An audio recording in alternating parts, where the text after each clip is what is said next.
Les réservoirs du bassin ont connu leur grand développement sous le Second Empire, toujours pareil, hein.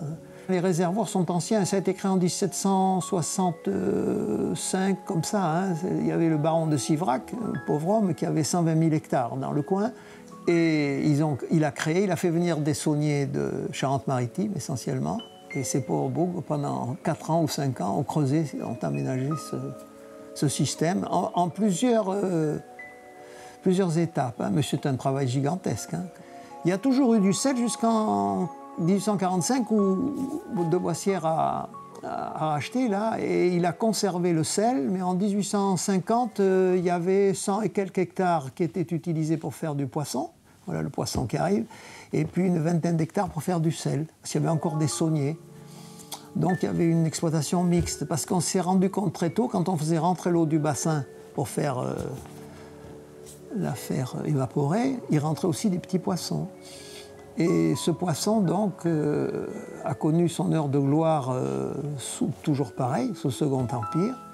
Il était très apprécié, d'autant plus qu'il le vendait l'hiver, quand il y avait des tempêtes, que les bateaux ne pouvaient pas sortir, et il y avait un marché à Paris qui était florissant.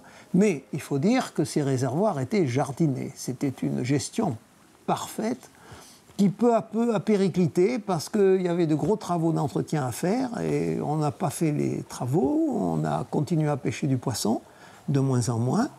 Ils n'ont pas retrouvé les anguilles, il y avait beaucoup de cormorans, les pénéides aussi, ça a disparu.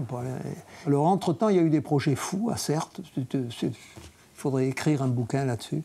Et M. de Panouze qui voulait mettre des crocodiles et des rhinocéros et des hippopotames dans les bassins et créer un énorme parc d'attractions. Pour ça, ça n'a pas marché. Il a essayé, mais ça n'a pas marché.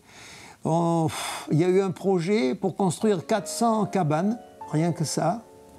Projet Selam, avec des notaires locaux qui étaient intéressés à la chose. Puis un beau jour, l'État a dit, bon, ben, on va racheter et puis on va protéger. C'est ce qui s'est passé. Cette propriété qui est très belle, évidemment, est sauvée.